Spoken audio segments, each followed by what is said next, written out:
समय मैंने अपनी रुचि के अनुसार निर्णय लिया कि मैं साइंस को यदि छोड़ता हूँ और यूनिटीज लेता हूँ, कला संकाय लेता हूँ, तो शायद अच्छा कर पाऊंगा।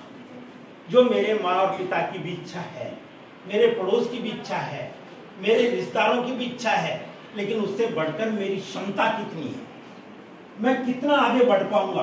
तो मैंने विचार किया आर्ट्स ले, और मैंने क्या ले ली, आर्ट्स। उसमें रास्ता जिसको मैं अटेंड करके 5 बजे वापस घर को पैदल 2 किलोमीटर टमाटर तक जाता,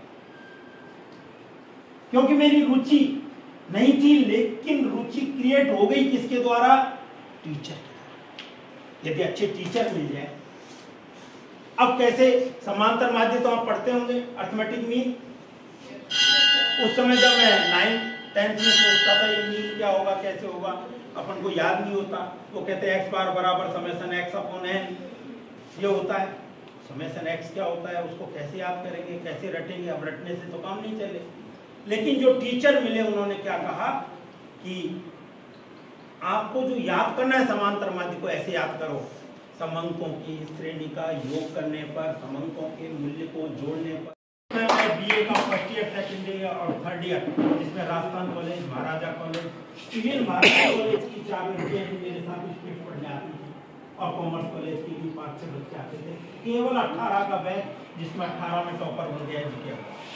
कैसे बन गया, रुचि जो है वो भी आपस के वातावरण से समायोजित करके भी चेंज होती है। हम ये मान ले कि मैं, मेरी बात नहीं पड़ेगी, मैं कैसे ऊपर चढ़ूंगा, लेकिन सामने वाला चढ़ रहा है, हो सकता है ये 2 सीढ़ी चढ़े में 1 सीढ़ी तो चढ़ पाऊंगा।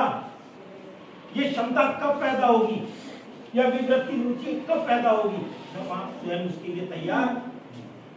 अब आप क्या करते हैं कि पहले तो पढ़ते नहीं है, और लास्ट में जाकर अपन क्या कर लेते हैं, एक ही साथ पढ़ लें।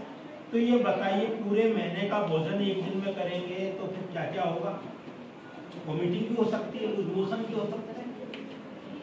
तो आपको पर्टिकुलर सब्जेक्ट में इंटरेस्ट होगा, वो आपको लेना होगा। लेकिन उसमें भी आजकल और सब्जेक्ट्स भी आ गए हैं, एग्रीकल्चर का भी सब्जेक्ट आ गया है। आप देखिए कि एग्रीकल्चर के क्षेत्र में भी क्या क्या प्रगति करते हैं। और पीएम श्री योजना के अंतर्गत तो कई सेमिनार्स हो रही हैं, कई प्रोग्राम चल रहे हैं, स्किल बेस्ड प्रोग्राम चल रहे हैं, काउंसलिंग गाइडेंस का प्रोग्राम चल रहा है, यहाँ तक कि आपके अभी आर्ट एजुकेशन का भी प्रोग्राम चल रहा है। आपको अभी कुम्हार ने बताया भी, क्यों, क्या जरूरत। परामर्श एवं भविष्य निर्माण की वार्ता के साथ साथ मैं आपको कहना चाहूँगा कि नॉन बोर्ड परीक्षा की तैयारी के लिए हमें किन किन बातों का ध्यान रखना ज़रूरी है।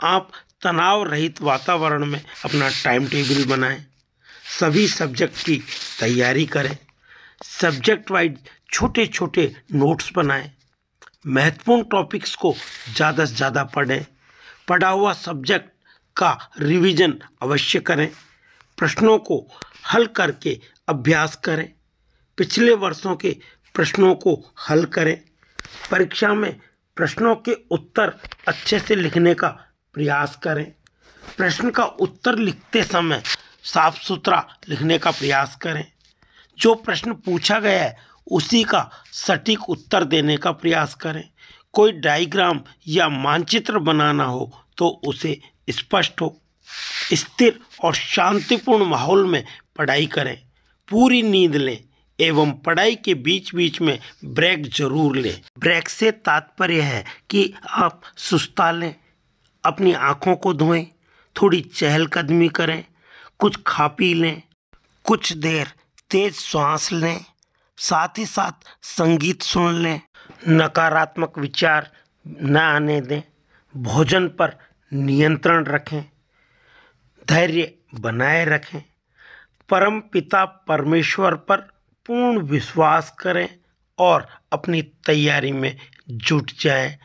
परीक्षा में जाने से एक दिन पूर्व अपना प्रवेश पत्र, पेन, पेंसिल, रबर, यूनिफॉर्म, पानी की बोतल यथास्थान पर रखें, जिससे किसी प्रकार की हड़बड़ाहट न हो। आप सभी ने इन सब बातों को ध्यानपूर्वक सुना व समझने का प्रयास किया, उसके लिए बहुत बहुत धन्यवाद।